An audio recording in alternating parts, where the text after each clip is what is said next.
Foxtrot mic. Let's get into it. All right, Foxtrot mic. Yeah, we're gonna get into this just a little bit. I don't know enough. I know enough to get myself in trouble, and I'm such a little fish that there's not gonna be enough people to see this to where I'm probably not gonna offend too many people. But let's just get into Foxtrot mic. Let's talk about them as a company. Let's talk about some of their products and maybe debunk some stuff that's floating around there. Maybe.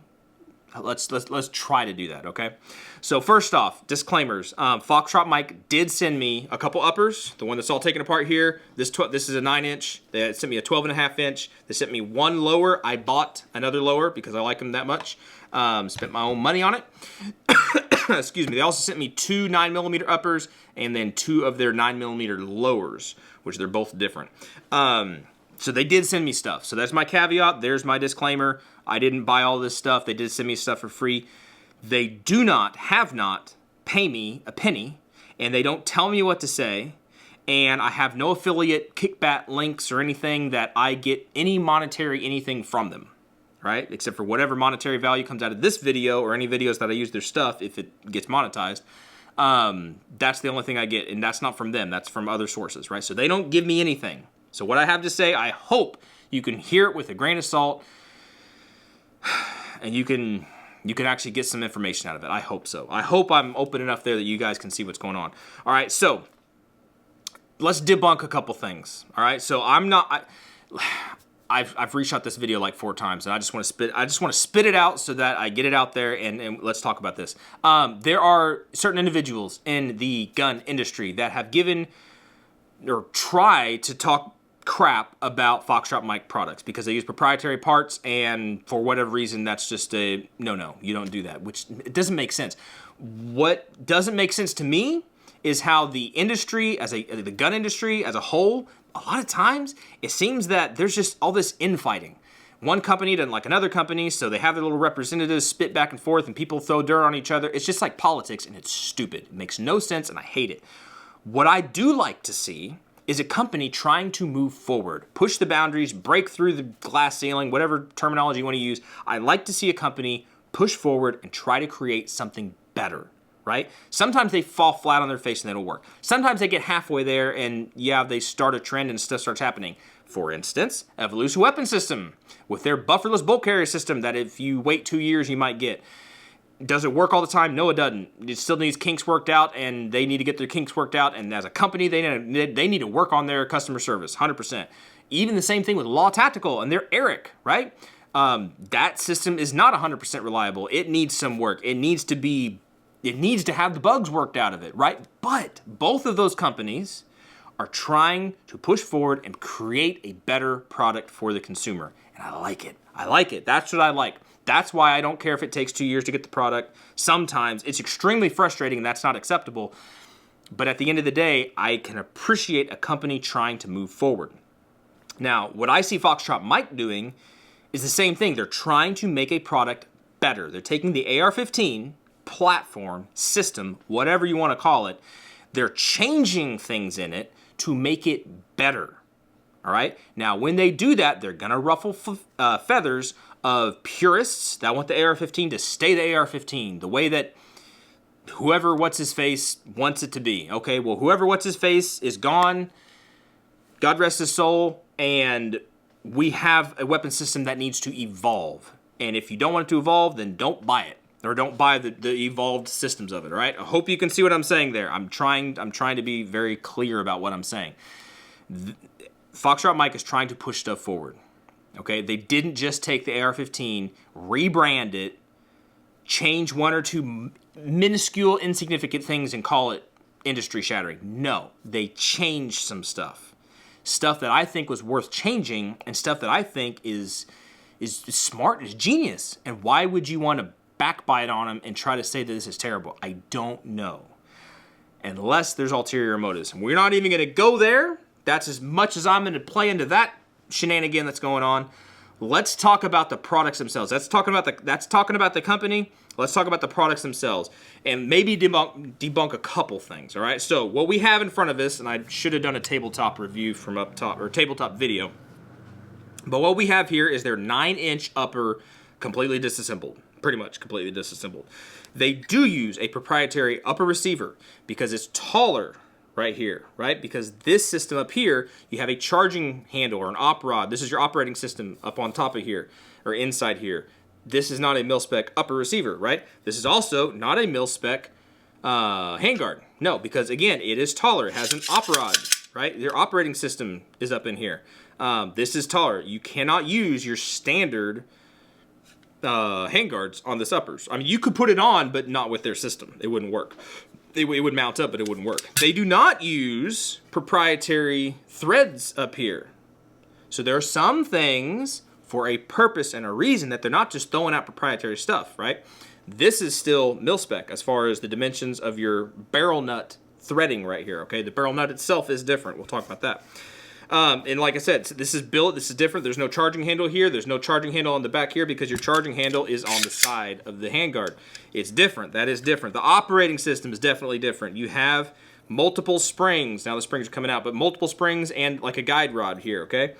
Along with your guide rod, you have like an op rod. I don't know, I'm probably getting the words wrong and everything, but this is a rod that basically screws in to the back of your charging handle, basically, and it's hollow.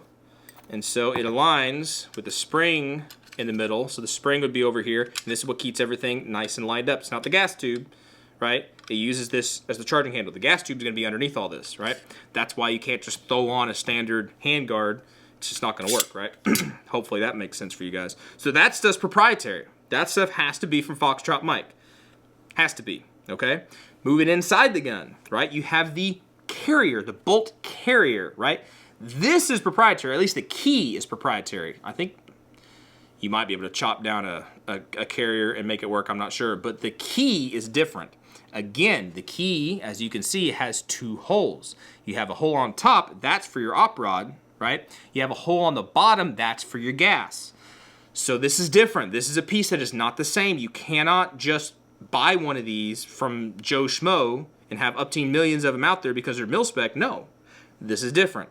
Just like a Jackal, you know, a PSA Jackal operating system, it has some proprietary parts. The BRN 180, it has some proprietary parts. You can't just go willy-nilly and buy them everywhere. No. Same thing with Foxtrot Mike. You can't just go buy every single piece everywhere. This piece is proprietary.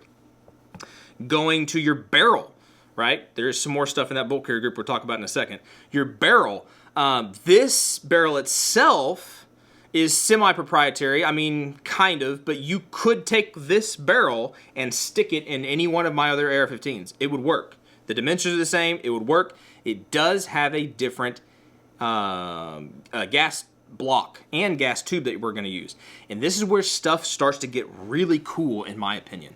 Stuff that Foxtrot Mike has done that sets them apart, and they did something different, but they did it for a reason. They did it for a reason. If we can look down here, hopefully the lighting's going to be fine. Hopefully you can see this. You should be able to see some cutouts. The gas block is not dimpled. It doesn't have set screws. It uses pins, so it's staked into place, okay? Or pinned into place. There's a cutout there underneath those two pins, where those pins goes. That cutout is a flat, and it corresponds with the gas block. The gas block has this little flat down here to when everything lines up, it basically makes it impossible for this gas block to rotate this way. It can't rotate this way.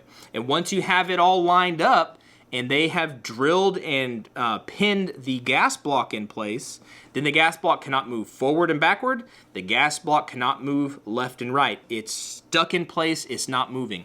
And as you can see, talking about quality control, I hope it shows up. This is a used barrel now, because I've been using this guy. There is a ring of carbon around the gas port, and it's pretty dang near centered in the middle of that ring of carbon, which means this guy is like dadgum aligned perfectly. Perfectly fine. If you had to, you could open this up with a drill if you needed to. I don't see the need to right now. I think it works perfectly fine. The way that they set these up is to run with the cheapest, crappiest, nastiest ammo. That's what they want you to run, because they make these at the price point and for the average Joe consumer. They're not making these for the military expecting high whatever. They're making these for the average Joe Schmo to use, right? Some other stuff that they've done on here, is there's flats here on the barrel. I can't remember exactly why they went into all this. If you want a super detailed view and explanation of why they changed every single little bitty piece apart, Brownells has a video where Paul, the guy that this is his stuff, he explains everything in great detail, more detail than you could possibly want. So if you want detail, go watch Brownell's video on this, all right? But they changed some stuff up here. They also put in flats here on the barrel, so when you go to tighten things onto the barrel, you're not putting stress back here where the receiver connects. You're not putting stress back here. You could put stress up here and it's fine. You're not gonna break anything.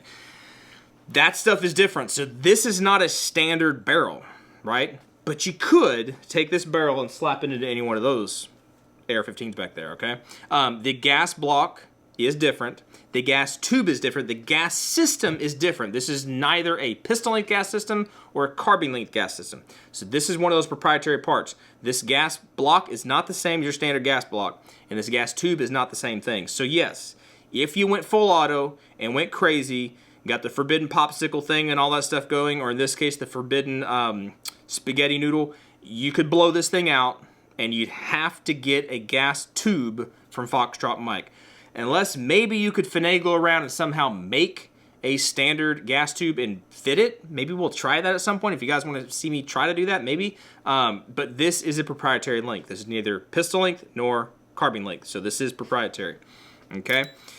Moving back a little bit, kind of going to the even inner parts of things, this is the barrel nut that comes with this guy, right? It is aluminum, which I was a little bit, I don't know why they made it aluminum. I would have liked to see this thing steel, but the way that it locks up is traditionally, and this kind of goes back to the barrel is married to the upper receiver by this ring here, right? Where you have a barrel nut that basically pushes up against that ring and seats everything back up against the upper receiver, just like this. This guy goes on here, and that ring, when you tighten down that barrel nut onto these threads, it tightens everything up on that ring. Now, with Foxtrot Mike, you still have that ring there, right? But the barrel nut actually mates up. If we put this in backwards, you probably see, yeah, it mates up kind of like a taper lock, right? So this taper here on the front portion of the barrel, or the back portion of the barrel here, it meets up, right? Now this is on here backwards. It would actually go in like this, but it meets up back there. That, I think, and I would have to see numbers and whatnot and stuff, but I think that would provide a more even pressure when matching those two surfaces. It's a taper lock.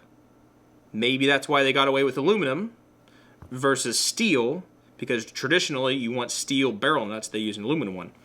I don't know. Take it or leave it. It's interesting. That is a proprietary piece. If you put a standard barrel nut on here, you would match this up.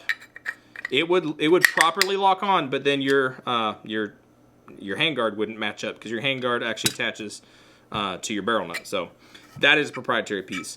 Now going onto probably one of the most, I don't know, controversial. Maybe it's controversial. This is the piece that somebody really didn't like, and it makes no sense to me whatsoever why they didn't like this. Talking about their bolt. Their bolt is different, all right? Their bolt is set up with a firing pin that has a spring in it. See how the spring is on the end there? Right? All right, you see it. Spring has it on the end there. And what that does is that aids in not having slam fires. See how there's a little bit of movement there, right? It aids in not having slam fires. That's my understanding of why they made it this way. But guess what? If for whatever reason you don't want to use that spring, you can take that spring out and throw it on the floor. Get rid of it. Nobody cares about it. You can run their standard firing pin, or their firing pin. This is not a standard firing pin. This is proprietary. You could get your firing pin out of your favorite gun, your nickel, chrome, moly, whatever space material firing pin. Run that. Don't worry about it. Run it. It's gonna work. Whoa, you can use your own stuff? Yeah, you sure can. Guess what you can also do? You can take this whole thing and throw it out. If, for whatever reason, you had a failure of your bolt, throw it in the garbage can. Get your favorite bolt, your mil-spec bolt that you love and adore, and put that in the system. And guess what? It'll work. It's fine. It's going to work, which also means there's the potentiality for growth. There's the potentiality there to run this system in 762x39 because you can get 762x39 bolts and run them in your mil-spec carriers, which this is dimensionally inside here. This is mil-spec. You can run a mil-spec bolt in the carrier. So I don't know what some people are heeing and hawing about and getting all bent out of shape on consumable pieces that, like, this is somewhat of a consumable piece, the bolt, because these do break. I've had these break on me before. Depending on how hard you use them, how much you clean your gun, all that kind of stuff, suppressed, unsuppressed, whatever. You can bust this thing up, throw it in a trash can if you want to. They'll warranty it, I believe. But if you didn't want to do that and you want to use your own bolt, go ahead. Go get your bolt, put it in there, run it with your fancy-dancy firing pin, however you want to do that, it's good to go. And guess what? I had no trouble at all whatsoever, any way, shape, or form, putting in that, what is this, cotter pen, or not a cotter pen, this pen. It wasn't magical. I didn't have to bang it out. I didn't have to do anything crazy. This thing worked fine. Taking it apart, putting it back together, no problems. It's fine, all right?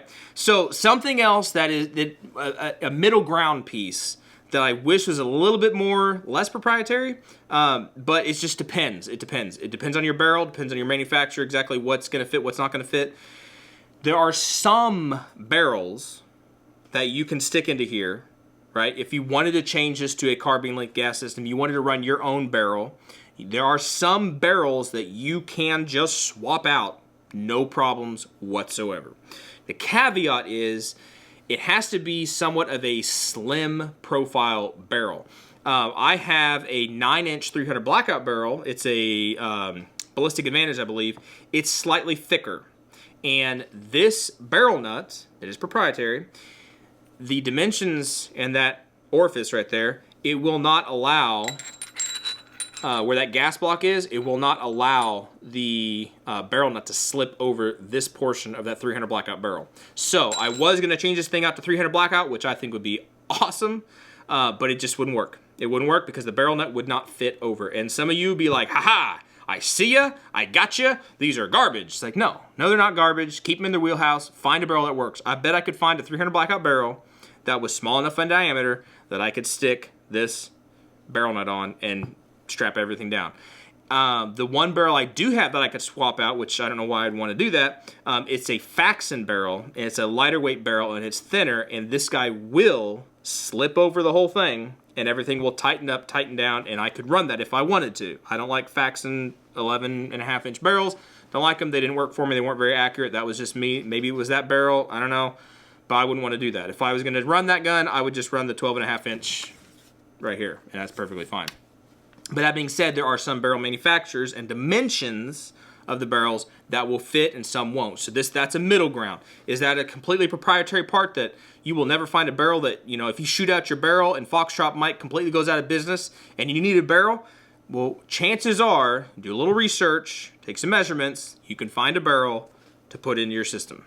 Probably a conversion as well if you wanted to do that, right? Like I said, you could probably find a 300 blackout barrel that would fit and it would work perfectly fine. Like I said, the Faxon barrel would fit. I could lock this guy on. Even though he was not ever made with this special geometry and stuff going here, this part here is not the special geometry, right? This is fine. This is on a mil-spec barrel. It's gonna lock up that taper. It's gonna be fine. It's the dimension of the thickness of the barrel that you gotta pay attention to.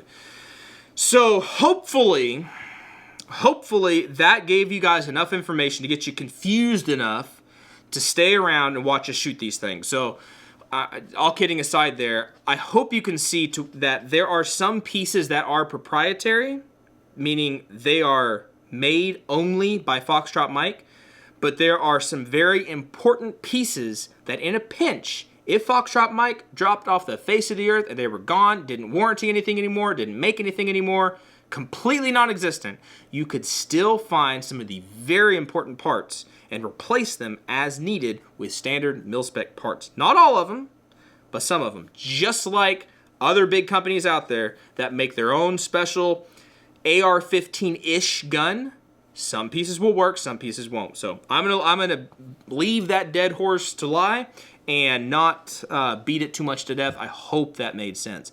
So, yeah, like I said, I'm going to put this thing back together. We'll talk about some other stuff, but before we talk about everything else and give our wrap-up thoughts, let's actually go to the range and shoot some of these and see how they work.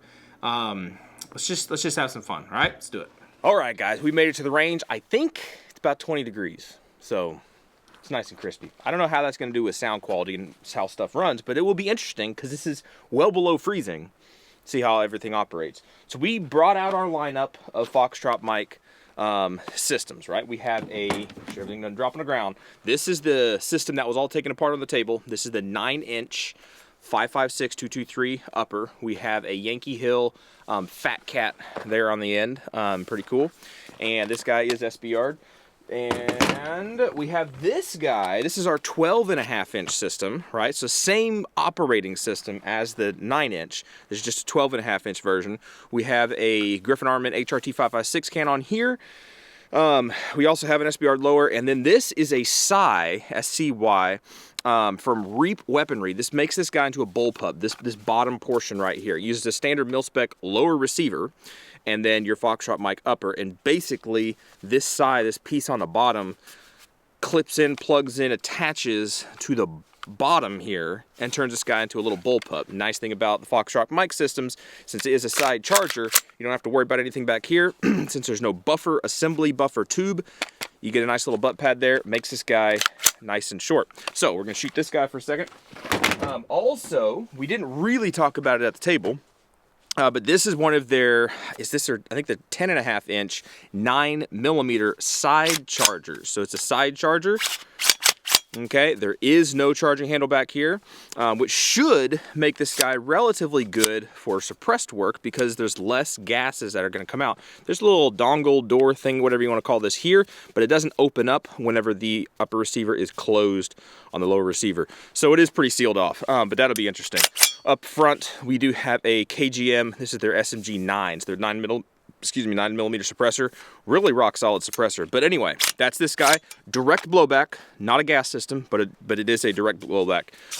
This is on one of their lowers that takes Glock magazinis, and then this does not come on their lower deals. This is a Q system right here, and I like the way it looks, so I got it. But that's this guy here. Also, we don't have the lower for this, so we're gonna have to swap lowers mid-shoot. But this is their, I think it's like a 3-inch, don't quote me on that, 3-4-inch, little bitty barrel guy. And on here, we have the replicator, the Ventus 9. This is a flow-through 9mm can. Really stinking cool. I really like it.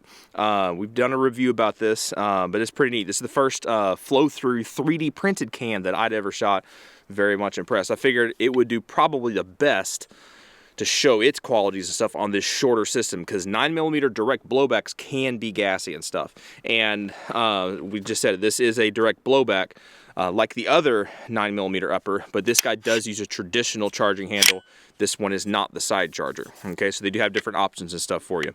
So without further ado, let's just shoot some stuff. Let's just have some fun. It's not so much about suppression. It's just shooting and seeing how well everything operates in this nice, crispy, wonderful 20-degree weather. All right, first off, this is probably my favorite. I don't know why. I think it's just the size of it I like. But the 9-inch little guy, we got the Fat Cat on there. I think we're gonna be fine as far as ear pro, because this is a good suppressor and this guy does suppress pretty well. But let's see how everything rolls.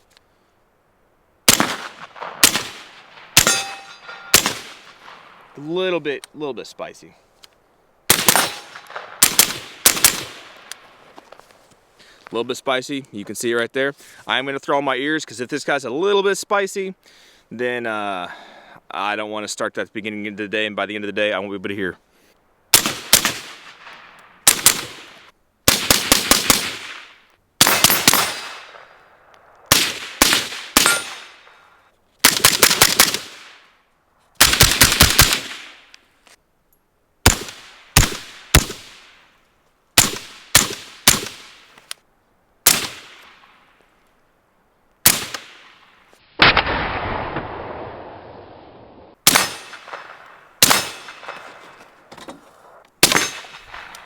Here's the 12.5-incher. Oh, That is what you would call a magazine issue. I haven't released anything. That round, it did come out. Okay. Scared me for a second there. But yeah, this guy's a little bit different since it is a bullpup, but you got that gas coming out right at your face. So this guy does get a smidgen gassy. I will not lie about that. Little bit. Not terrible, but it's there. Oh, also, with the Psy, you got to make sure you got this safety off and this safety off. Something you got to be watchful for.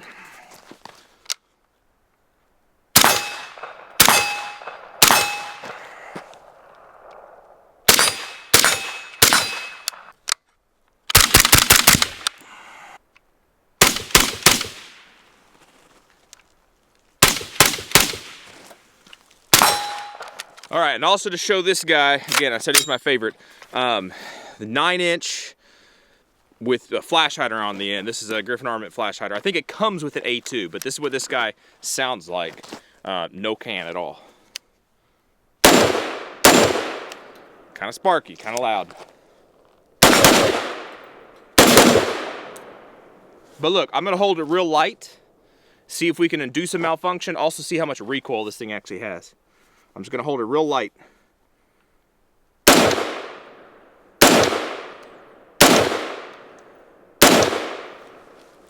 It's not as, you would think that this would be a punchy gun because it's so short, but it's really, really not. If he did fold this guy, which obviously he fires folded, I mean, he's just like this, real light, just hold it real light.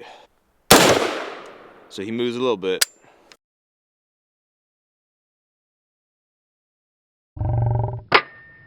Oh. Oh, see, there you go. What we got, what we got, what we got. Not sure what that was.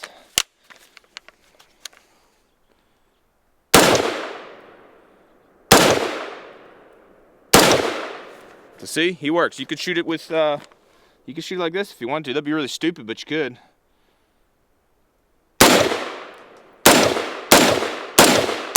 I mean, you could do that if you wanted to, but that'd be really stupid. But what I love about this is the handiness of it. Super short.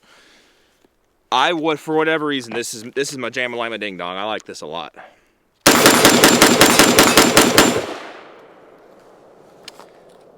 That is awesome. That is like echoing through the valley. I'm probably driving somebody nuts. But that's cool. That's neat. That's how this guy should be run. Actually, he should be run suppressed, but he runs. He rolls.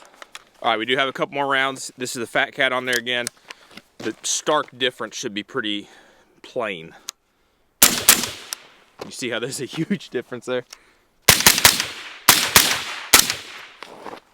All right, now these guys are pretty fun. This does take standard Glock magazines. These are Magpul mags, the standard Glock mags, and you do have, on this particular lower, you have a magazine release right here. They have another, I think it's a hybrid lower, and I believe it has an ambi magazine release. This guy does not, right? But it is side charging. So we're in there. See how this guy rolls. And again, this is the KGM SMG 9.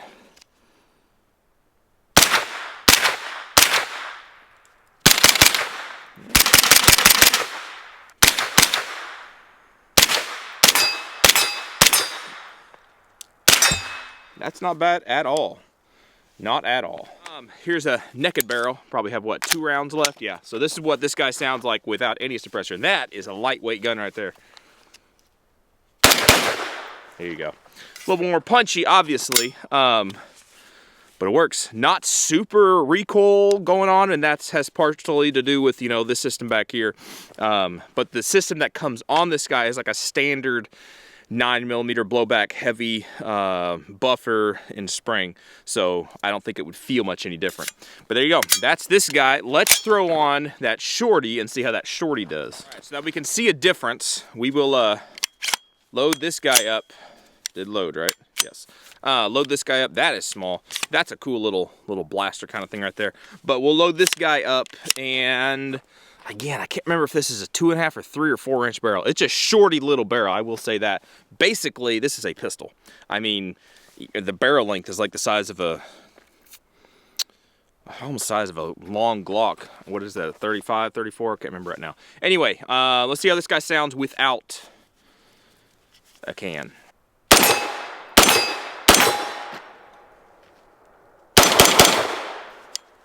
All right, so he's there, a little sparky. Put our can on it.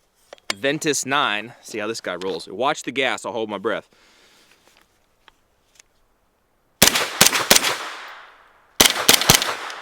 There's like no gas coming out of there. Do you see that? Watch.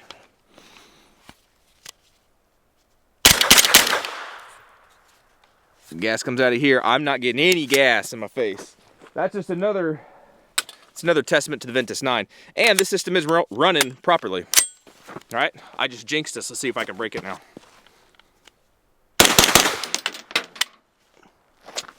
Told you. It's a mag thing though. That's why P-mags for Glocks, not my jam. Not my jammy lama ding dong. All right. Oh, and these are all light primer strike rounds that I found in my box. So these probably aren't going to be firing anyway. If they do fire, it'd be a miracle. Shouldn't use these kind of rounds whenever I'm trying to show how a gun works. But you know what? Money's tight.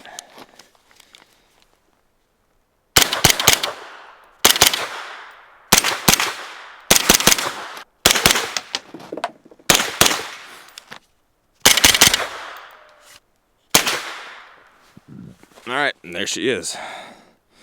Nice. All right.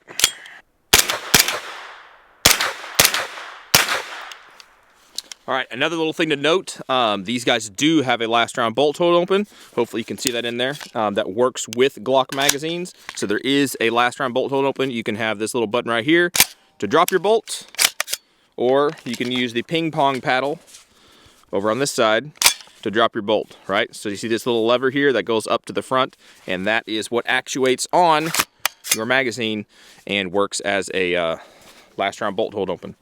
Hopefully we can see that in there.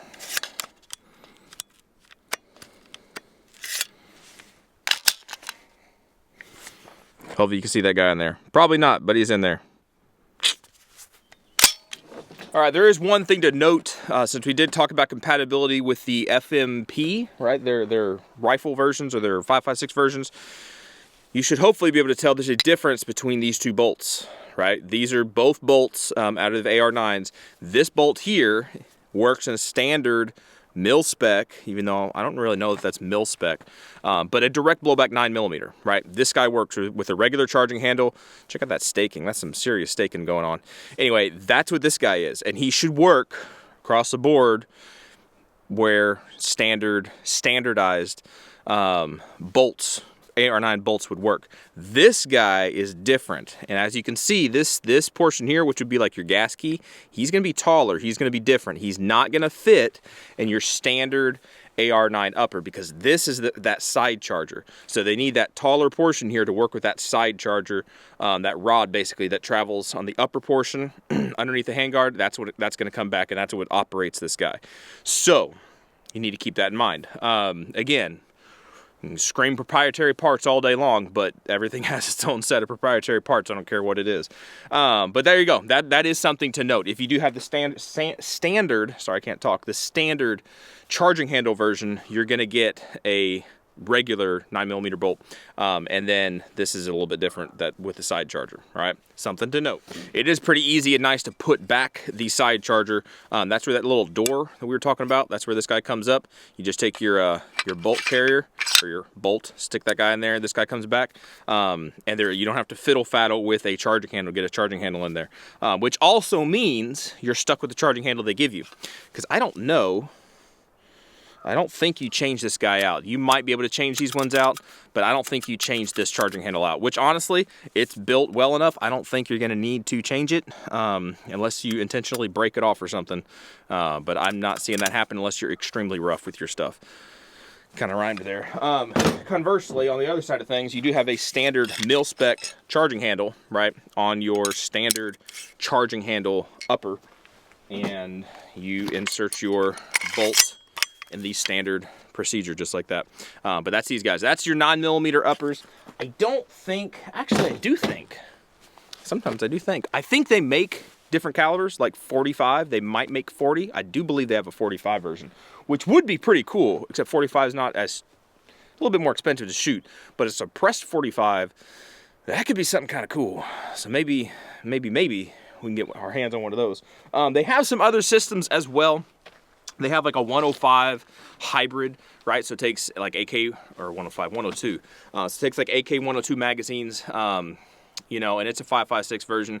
I do believe they are coming out, if they haven't already come out, with the 300 blackout version. Because this guy, I'm telling you, if they made this in a 300 blackout version, well, look out, SIG, because this is cool.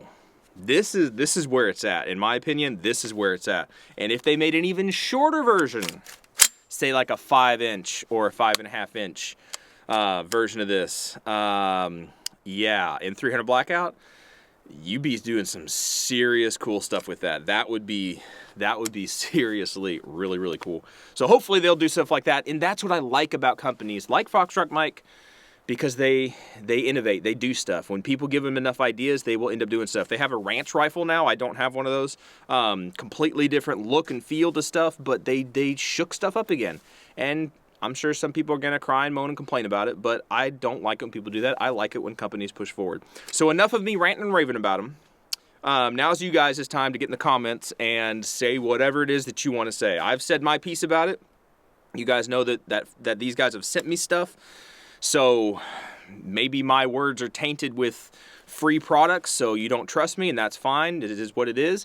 But from you guys's, that's not really a term. But from your point of view, what do you think about these products? What have you actually experienced? We don't need all the hearsay. We don't need, well, my cousin's uncle's grandpa's friend saw a post on Facebook. Okay, I don't care about that, because I don't care about that. But have you used Foxtrot Mike products, whether it be their rifle versions or their 9mm stuff, or maybe their 40 cal or 45 stuff, or their ranch rifle, or whatever it is? Have you used their products, and what do you think about them? Customer service is a big thing. That's a big thing for companies, especially if they do have proprietary parts.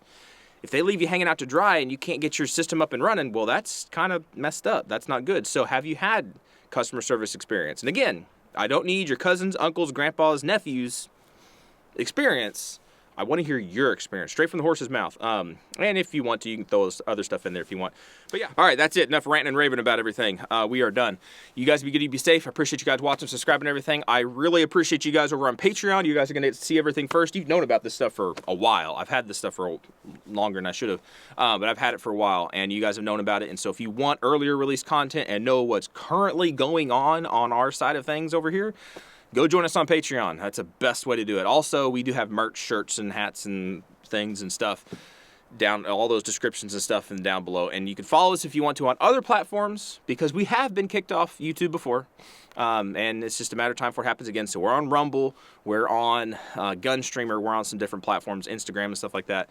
Check out those places if you want to see us. And there you go. That's it. You guys take care, and we'll catch you later. See you.